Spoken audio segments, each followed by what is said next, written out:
कुछ प्राप्त नहीं कर पाओगे। आप थोड़ा सा इधर थोड़ा और खिसक आओ ना, इधर जगह है, थोड़ा सा मेरे पास और आ जाओ। आप लोग करीब होते तो मुझे एनर्जी अच्छी मिलती है। और आ जाओ माता, आप गिरजा माता थोड़ा सा इधर, एक और सीमा इधर किसको, एक लाइन और आ जाएगी इधर। ये जगह छोटी हुई है, ढंग से बैठो।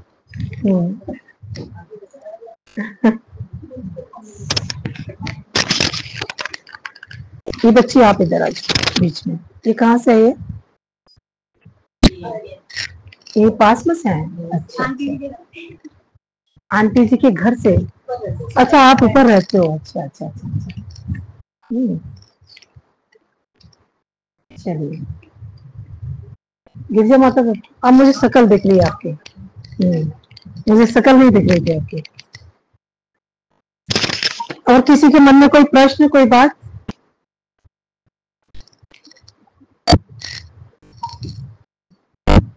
हमेशा अच्छी बात लगती है कि सच बोलो चाहे डोलो।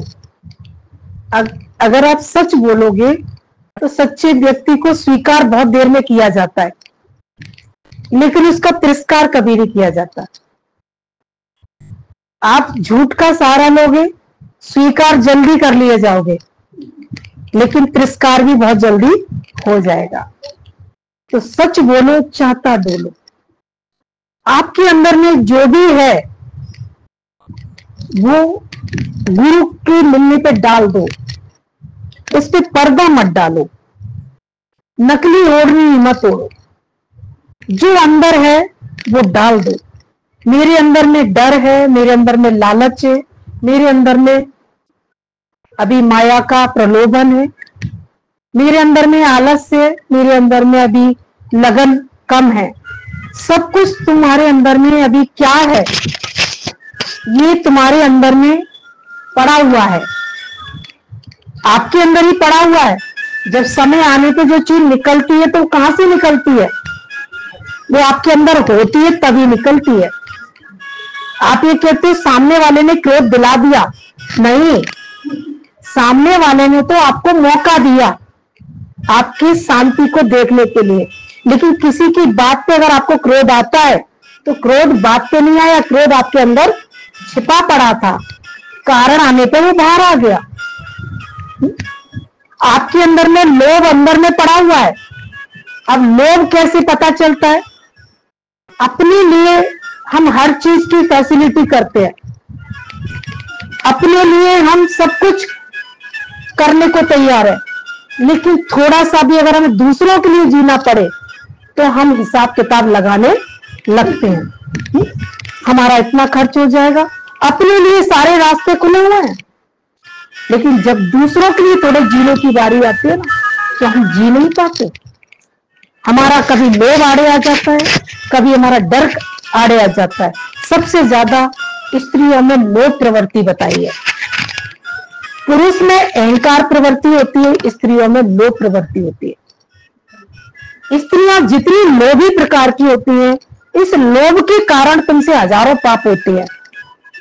आदमी झूठ क्यों बोलता है? लोभ के कारण झूठ बोलता है। आदमी, लेडीज, जब आज आपको झूठ कब बोलते हो? जब कोई लालच में आपको कोई काम करना होता है, आप झूठ का सहारा ले लेते हो। लेकिन ध्यान रखना, जैसे प्रकृति में सच नहीं छिपता, ऐसे झूठ भी छिपने वाला नहीं है। समय आने पे सच का पर्दाफाश होगा और झूठ का भी पर्दाफाश होगा। अब इस पर्दाफाश को कौन करता है? मानो तुम भगवान से झूठ बोल रहे हो, भगवान पता है, भगवान मूर्ति में निकल के मुझे टोकने तो आने वाला नहीं है, बोल दो, झूठ क्या जाता है? कहते ना कि सब कुछ तेरा, क्या लागे मेरा। आरती में चतुराई से बोल भी देते हो, सब कुछ तेरा, क्या लागे मेरा। मतलब ये नहीं कहते हो कि सब कुछ मेरा जो भी है वो प्रभु तेरा है, लेकिन तुम आरती में भी छलावा कर रहे हो। मैं तो तुम्हें बातों में कह रहा हूं सब कुछ तेरा, और इसे कहने में मेरा क्या लगता है, क्या लागे मेरा। मैं तो बोल रहा हूं पर मेरा लग नहीं रहा ना, इसलिए मैं बोल रहा हूं। लेकिन ये छलावा तुम भगवान से करते हो, गुरु से करते हो।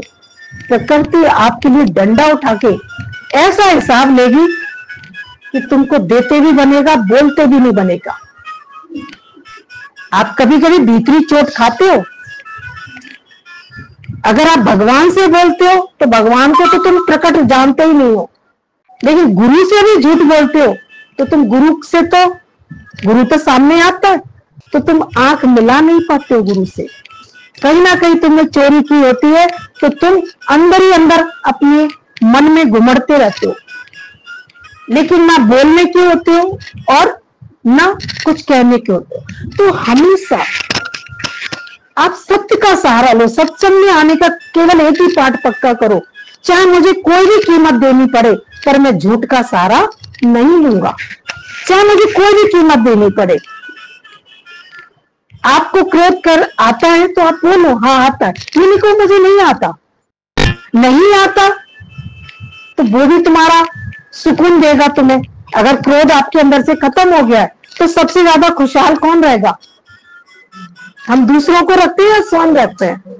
अगर हमारे अंदर से क्रोध ने विदाई ले ली है तो आनंद मस्ती कौन बनाएगा? आपके जीवन में बरसेगा। आपके अंदर से लोभ प्रवृत्ति चली गई है, लोभ के कारण आप बड़बड़ाते बहुत हो।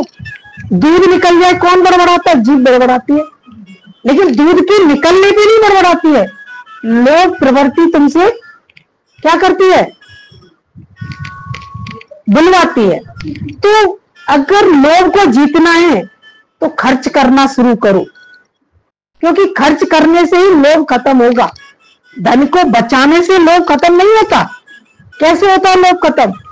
जिस चीज की आपके अंदर में कमी दिखती है उस पर काम करो। आपको आप क्रोध करते हो ना, तो क्रोध को खत्म करना है तो कैसे करोगे? अपने विषय विकारों को जीतना शुरू कर दो। मेरा कितना भी लॉस हो जाए पर मैं क्रोध नहीं करूंगा, मेरा कितना भी खर्चा हो जाए पर मैं हिसाब नहीं लगाऊंगा। कल भी किसी से बात हुई, मैंने कि आपके पर्स में कितने पैसे हैं? बोले दीदी कभी गिन के तो डाले नहीं है। डालता हूं तो कहता हूं भगवान जैसे तुझे खर्च कराना करा लेना, लेकिन मैंने कभी गिन के नहीं डाले, ना गिन के कभी निकाले हैं। बस एक चीज का हिसाब रखता हूं कि गलत काम नहीं करूं, बस फिर गलत काम नहीं करता हूं, गलत बोलता नहीं हूं और गलत खर्च नहीं करता हूं, गलत जगह नहीं करता हूं। लेकिन कहीं पर भी सही जगह खर्च करने की बारी आती है तो मैं दिल खोल के खर्च करता हूं, क्योंकि मुझे पता है, क्योंकि कमी हमेशा गलत काम करने पर आती है। गलत जगह बैठने से बुराइयां आती है, सत्संग में बैठने से बुराइयां कभी नहीं आती है। बुराइयां कब आती है? मैं गलत करता नहीं हूं तो मेरे को परमात्मा ने आज दिन तक कोई कमी नहीं रखी है। मैंने पर्स में जब भी हाथ डाला होगा मुझे मिलता ही मिलता है, और कहां से मिलता है ये मैं भी नहीं जानता। अभी आप तो डालोगे, मैं खर्च करने की बारी आएगी, कहोगे खत्म नहीं हो, खत्म हो गया तो फलाने पे कैसे खर्च कर दे। आपके बेटा बेटी खूब ऐश में घूम रहे हैं, खूब ऐश कर रहे हैं। कहाँ ऐश करने जाते हैं? कोई रेस्टोरेंट जा रहा है, कोई होटल जा रहा है, कोई मूवी जा रहा है, कोई पिकनिक मेला करने जा रहा है, लेकिन आप कैसे ऐश कर रहे हो? आपको सत्संग तक आना है तो भी आप अपने घर के सुख सामान का उपयोग नहीं करते हो। दुनिया के लिए आप सारे सुख साधन का उपयोग करते हो। शादी में जाना है तो अपने घर की कार निकालोगे, फटाफट चल दोगे, लेकिन सत्संग के लिए आपसे कार नहीं निकाली जाएगी। बात सही है नहीं सही है? आप दुनिया में घूमने के लिए कार का सहारा लेते हो, क्योंकि दुनिया में तुम्हें बाप भाई चाहिए, ज्योति फलाना कैसे आया, अरे गाड़ी में आया, बड़ी आसान से आया। लेकिन भगवान तुमको देखता है, भगवान ने दी तुम्हें हर चीज, और भगवान के दरवाजे पे इतने साधनों का उपयोग नहीं करते हो। लानत है। आज तुम्हारे घर में कोई नई चीज आती है तो मंदिर ले जाते हो, ले जाते नहीं ले जाते हो? आप नारियल फोड़ते हो, आप हरिओम का नाम लिखते हो, नहीं लिखते हो? बताओ मेरे को। और ज्यादा पुण्य काम करते हो तो पहले मंदिर जाके उसको शुद्ध करते हो, या कोई गुरु जीवन में होता है तो गुरु के दरवाजे पे जाके उसका मुहूर्त करवाते हो। करवाते नहीं करवाते? क्यों करवाते हो? क्योंकि तुम भगवान का शुक्रिया करते हो कि प्रभु तूने मुझे इस लायक बनाया। किसने लायक बनाया तुम्हें? आपको भगवान ने ही तो दिया। आज तुम्हारे पास जो भी कुछ है वो है किसका? तुम्हारा है क्या? तुम कहते तो पति मेहनत करता है, बेटा मेहनत करता है।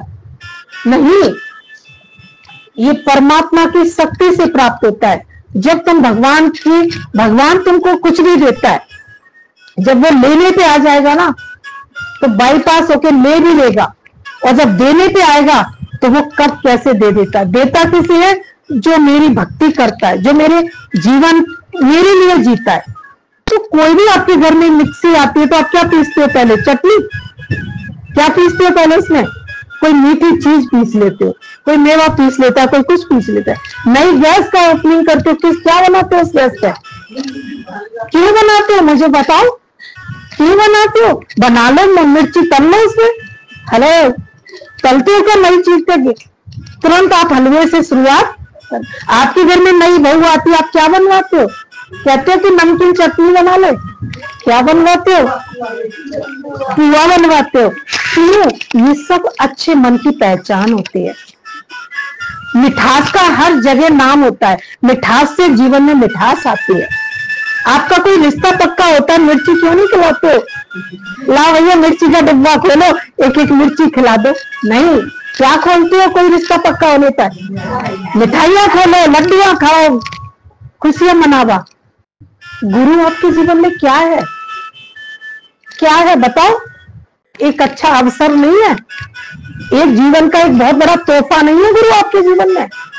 बताइए, कितनी बड़ी चीज है परमात्मा की कोहिनूर दिया है गुरु के रूप में तुम्हें भगवान ने। और गुरु के लिए आपके जीवन में कुछ भी नहीं हासिल होता।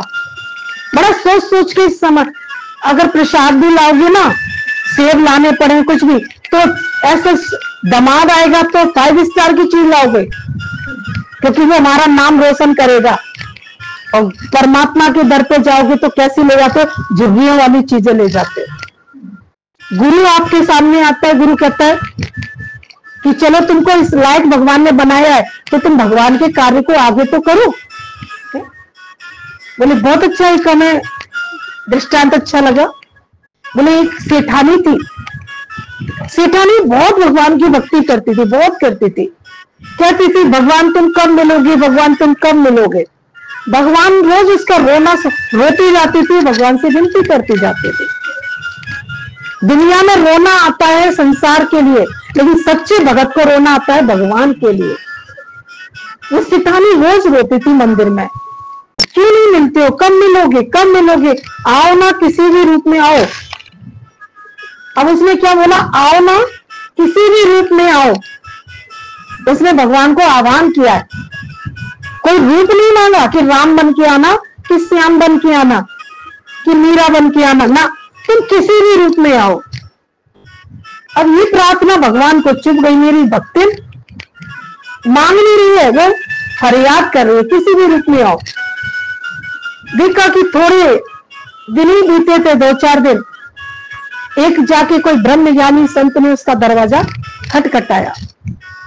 बोले कि देखो माँ, तुम उसके घर में आया, भजन गाया, बाणी सुनाई, दृष्टांत सुनाया। अब वो आया, उसे बड़ा अच्छा लगा, लेकिन वो ये नहीं पहचानी कि वो भगवान ही आया है, वो नहीं पहचानी, लेकिन उसे अच्छा लगा, शांति मिली उसे, क्योंकि मूर्ति कभी बोलती नहीं थी। मंदिर में बैठा भगवान बोलता नहीं है, आपका दिल का हाल पूछता नहीं है। लेकिन जब वो संत आया उसके जीवन में, तो संत ने क्या पूछा? माता तुम कैसी हो, तुम खुश तो हो ना, आनंद तो है ना, है ना? ऐसा तुमसे कौन पूछता है, खुश तो हो ना। एक माँ बेटे से पूछती है बेटा खुश तो है ना। जब बेटी ससुराल जाती तो माँ क्या पूछती है? बेटा खुश तो है ना। तो संत ने भी आके क्या पूछा कि माँ तुम खुश तो है ना। तो ये कौन करीबी रिश्तेदारी तो पूछता है, नहीं तो किसको किसकी खुशियों का कोई मतलब नहीं है। अब माँ को बड़ा अच्छा लगा कि ये बड़ा, इन्होंने भजन सुनाया, वाणी सुनाई। वो चला गया संत ने कहा कि अम्मा मैं फिर आऊंगा। अब दूसरे दिन पहुंचा, दूसरे दिन भी इसने सुनाया, तीसरे, ऐसे लगातार संत आता गया। और माता को एक ऐसा एहसास हुआ, एक संबंध जुड़ता गया। वो आता था तो अच्छा लगता था, घर में बहू है बेटी जो भी थी सबको वो बिठा लेती थी, सबको प्यार से बोले अच्छी अच्छी बातें सुनने को मिलती थी, अच्छा अच्छा। अब इस घर में जो नेगेटिव एनर्जी थी ना, वो बाईपास होके खत्म होने लगी। अम्मा में तो नेगेटिव विचार नहीं थे क्योंकि वो भक्ति थी, लेकिन और परिवार में लोग जो थे वो गलत सोचते थे, गलत करते थे, प्रेम की कमी थी। तो संत के आने से क्या होने लगा, घर में प्रेम का बढ़ावा मिलने लगा, प्रेम बढ़ने लगा। जो आपस में मिलते जुलते नहीं थे, सब एक दूसरे से मिलने जुलने लगे। उस घर में बड़ा सुंदर माहौल छाने लगा। जो बच्चे बात नहीं करते थे, खाना दे दिया, फिर बैठ, बहुएं बात नहीं करती थी, अब संत भी आता था, संत भी बातें करता था, पूरा घर एकजुट होके बैठ जाता था। अब एक दिन माता ने भगवान से कहा कि माता, बोले भगवान तुम आए तो हो, लेकिन संत के रूप में आए हो। तुम आए तो हो मेरे घर में, तुम संत के रूप में आए हो। जो मेरी घर में जो खुशियां खो गई थी ना, वो खुशियां लौट आई हैं। उस संत के आने से मेरे घर में एक अच्छा सा माहौल फैल जाता है। सब गिरे पड़े से नाचने लगते हैं, सब झूम झूम के सेवा करने लगते हैं, कोई अहंकार नहीं करता, सब मिलजुल के एकजुट हो जाते हैं। लेकिन शुक्राने करो, वो अम्मा ने पहचान तो लिया संत को, वो भगवान आया है। आपके घर में तो कितना गुरु घूमता रहता है, आसपास गुरु आता रहता है, आपको एहसास नहीं होता कि भगवान ही घूम रहा है आपके आसपास। कभी आप तो यही एहसास जब अम्मा को अच्छा लगा, अम्मा ने कह दिया कि मेरी भक्ति पूरी हो गई और मुझे संत के रूप में मुझे भगवान मिल गए। जो मैं कभी बोल के बात नहीं कर पाती थी, अब संत मेरी बात भी सुनता है और मेरा निदान भी करता है। और भगवान कैसे आएगा तुम्हारे जीवन में, मुझे बता दो। तुम ठाकुर को पूछते हो, ठाकुर को सुलाओ, ठाकुर को खिलाओ, लेकिन ठाकुर किसी रूप में ही तो आएगा तुम्हारे यहाँ पर। जब तुम्हारे घर में सत्संग होने लगे, संतों का आना जाना होने लगे, गुरु का दास होने लगे, यही तो भगवान स्वर्ग की प्राप्ति है।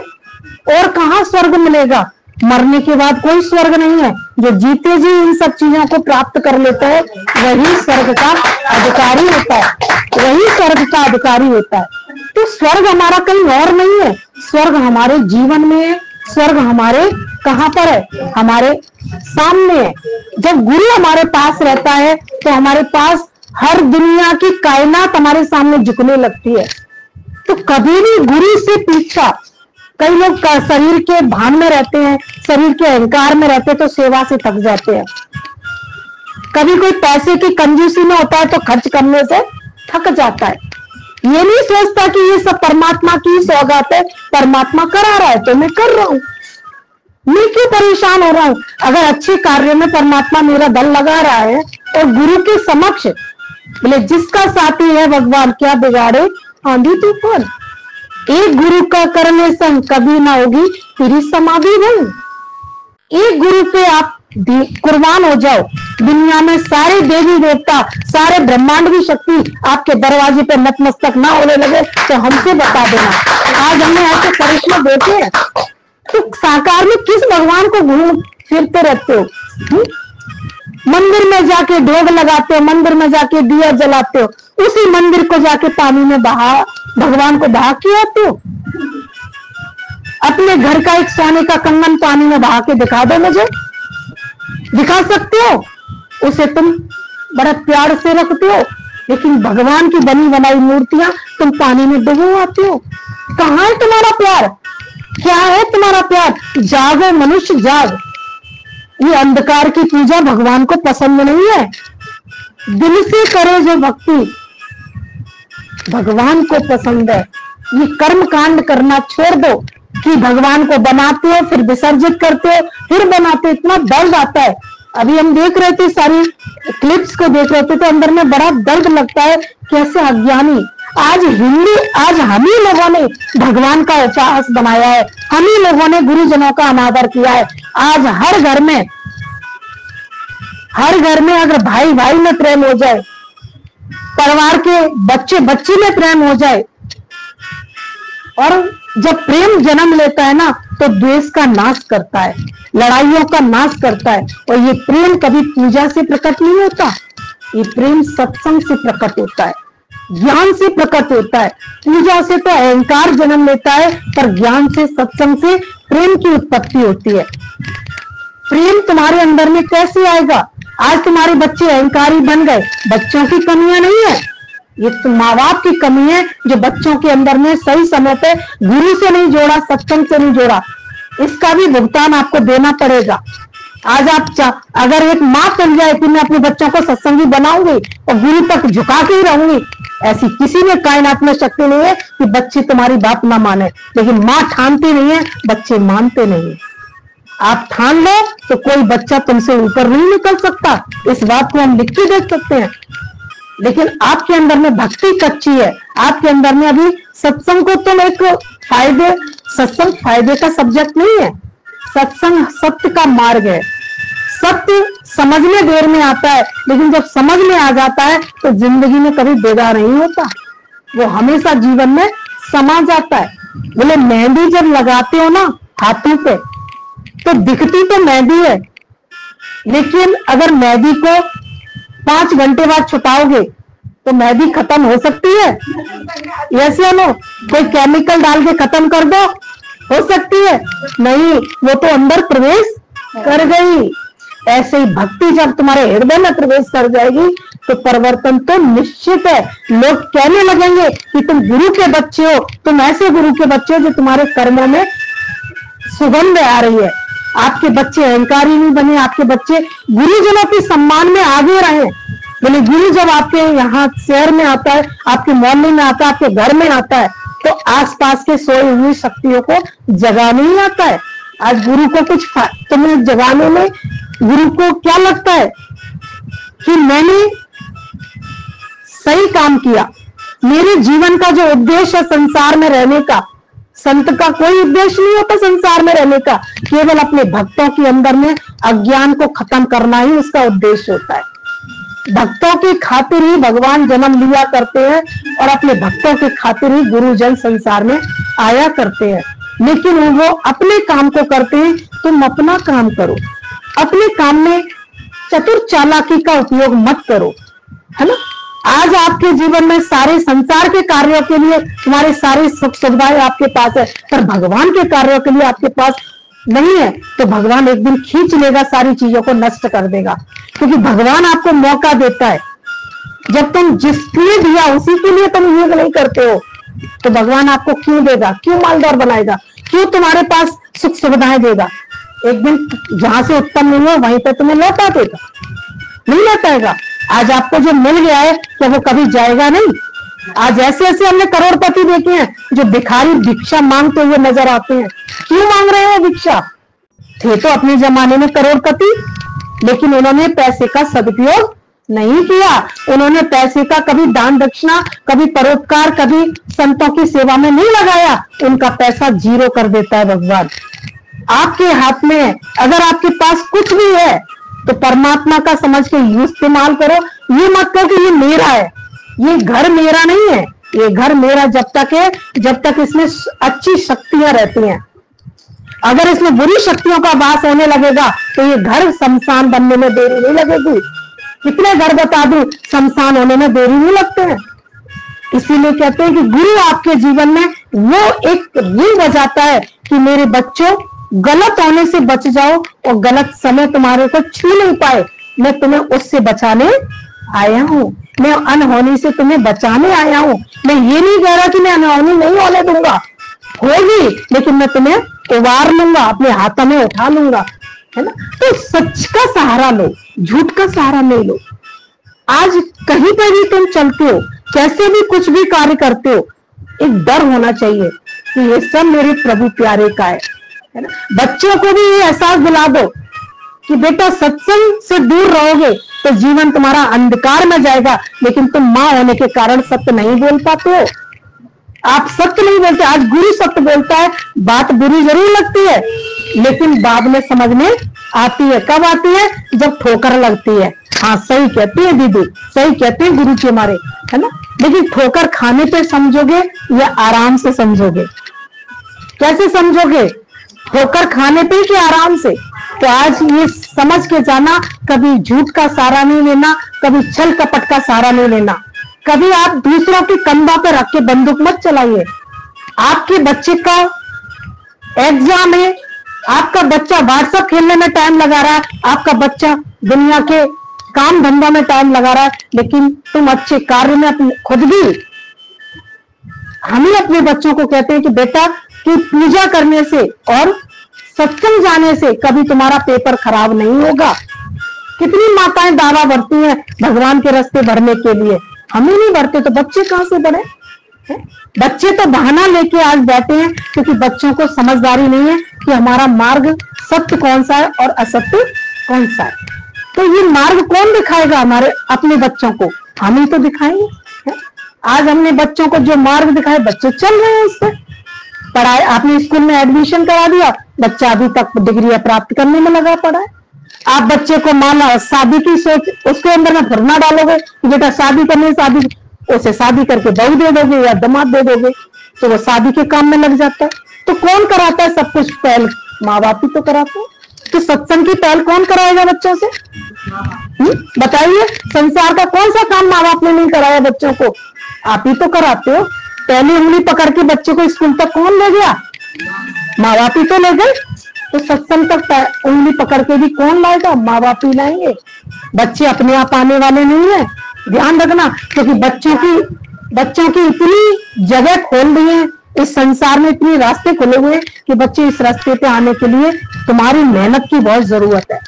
अगर कलयुग को रोकना चाहते हो तो आज से अपने बच्चों को सत्य के रास्ते, सत्संग से जोड़ना सीखो और उनको डर बिठाओ कि अगर तुमने गुरुजनों की सेवा नहीं की तो तुम्हारा जीवन कभी प्रकाश में नहीं बन सकता। कैसे बनेगा बताओ?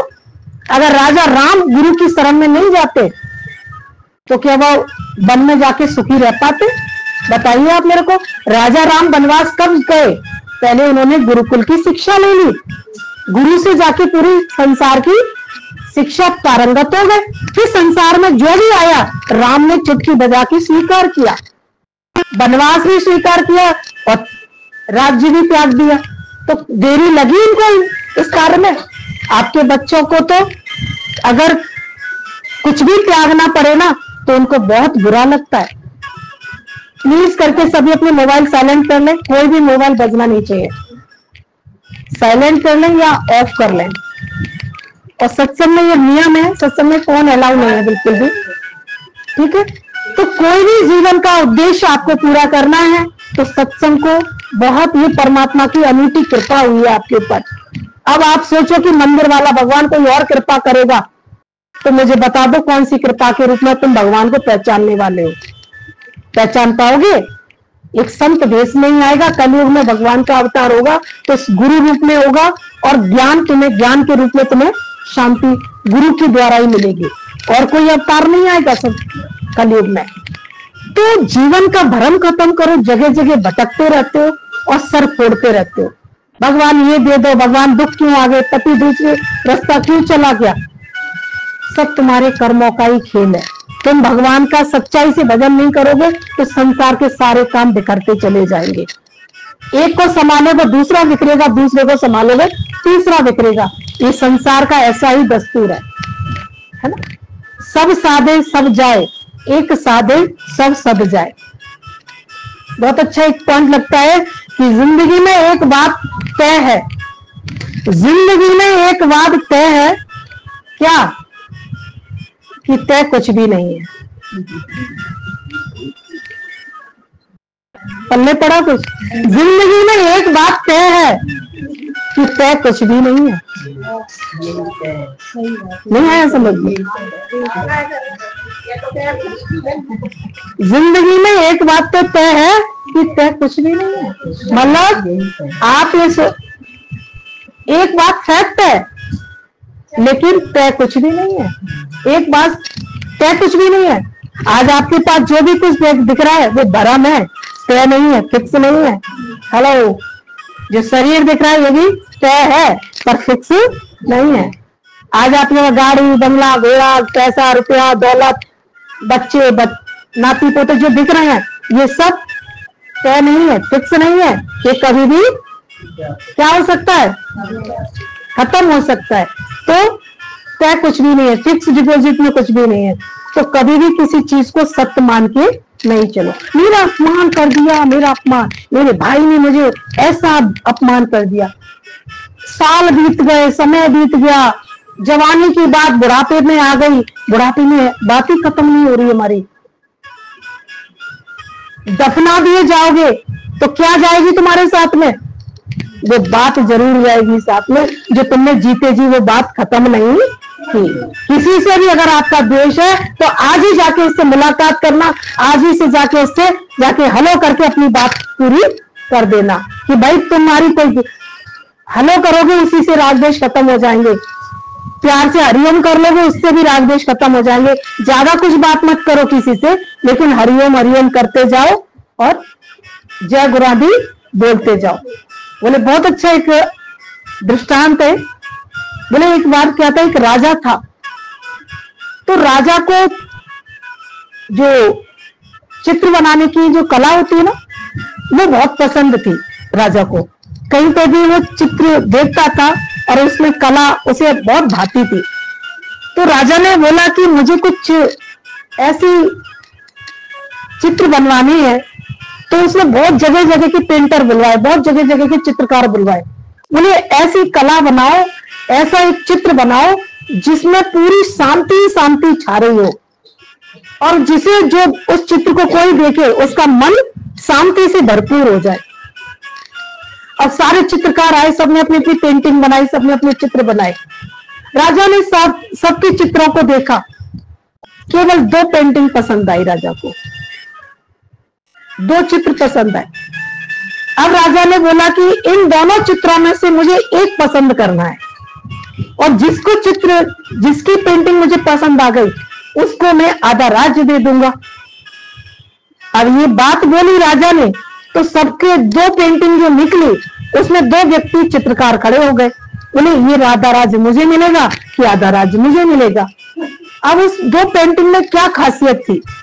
जो शांति का संदेश दे रही थी इस पेंटिंग कैसे दे रही थी कि एक झरना बह रहा है, चारों तरफ से बहुत सुंदर सुंदर नदी बह रही है, हवा चल रही है, चिड़िया बैठी हुई है और बहुत अच्छा सा एक संदेश दे रही थी वो पेंटिंग कि सब कुछ उसे देख के आदमी का मन शांत हो जाए। सबने दिखाया, राजा ने दिखाया कि देखो ये पेंटिंग शांति। बोले हाँ राजा साहब, ये 100% शांति का संदेश दे रही है, इसे जो भी देखेगा वो क्या हो जाएगा, शांति उसके मन में छाती चली जाएगी। अब राजा ने बोला कि दूसरी पेंटिंग दिखाता हूं। अब दूसरी पेंटिंग में क्या था कि चारों तरफ आंधी तूफान चल रहे थे, पहाड़ इधर उधर खड़े हुए थे और उस पहाड़ के बीच में बहुत टकराव हो रहा था। अब उस पेंटिंग को देख के शांति आएगी क्या आएगी? शांति आएगी ना। आंधी तूफान चल रहे हैं और पहाड़ चारों तरफ से हिल डुल रहे हैं, ऐसे ऐसे दर। बोले इस पेंटिंग में आपको शांति समझ में आ रही है? इस पेंटिंग में आपको शांति समझ में आ रही है? बोले नहीं, इसमें तो कहीं दूर तक शांति का संदेश नहीं है। तो सबने, राजा ने बोला कि किसको पुरस्कार देना चाहिए कि जिसने पहली जो पेंटिंग थी उसमें शांति का संदेश था। उसमें नदी बह रही है, सब लोग ऐसे नाव चल रही है और बड़ा सुंदर मनमोहक दृश्य लगा हुआ, पक्षी उड़ रहे हैं, बहुत अच्छा अजीब शांति है।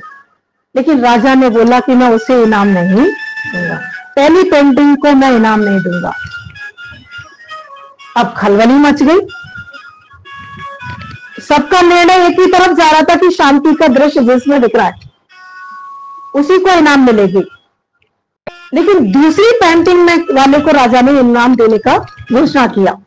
उन्हें जो दूसरी पेंटिंग है जो पहाड़ों से और ये तूफानों से, ये बात वो जो प्रजाजन थे वो हल्ला मतलब थोड़ा शोर करने लगे। बोले राय साहब ये तो गलत है आपकी सरासर बात।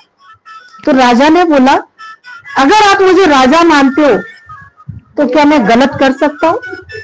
बोले नहीं राजा साहब आप गलत नहीं कर सकते हो, लेकिन ये तो साफ साफ दिख रहा है कि शांति का संदेश इस पेंटिंग में इसमें नहीं है। बोले ध्यान से देखो, ये जो दूसरी वाली पेंटिंग है इसमें क्या है, आंधी तूफान चल रहे हैं और चारों तरफ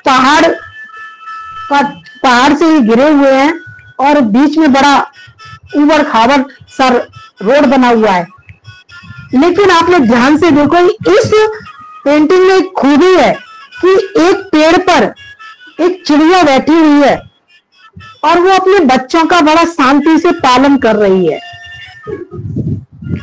राजा ने क्या बोला कि इस पेंटिंग में आप एक खूबसूरती देखिए, इतने हलचल वाले माहौल में और चिड़िया एक पेड़ पर बैठ के घोंसले में बच्चों को अपनी चोंच से बच्चों को दाना खिला रही है। तब भी प्रजाजन नहीं समझे। तब राजा ने स्पष्ट किया कि शांति उसे नहीं कहते जो बाहर से हमें शांति का वातावरण मिलता है, असली शांति तो उसे कहते हैं कि चारों तरफ तूफान मचता रहे फिर भी तुम अपने लक्ष्य पे शांति से बढ़ते रहो, अपने जिंदगी को सत्य के मार्ग पे लेके चलो। रहस्य समझ में आया? आया नहीं आया? शांति किससे कहते हैं? आज हम लोग इसी शांति के चक्कर में पड़े हुए हैं। पूजा कर लो, पाठ कर लो, मंत्र जप लो,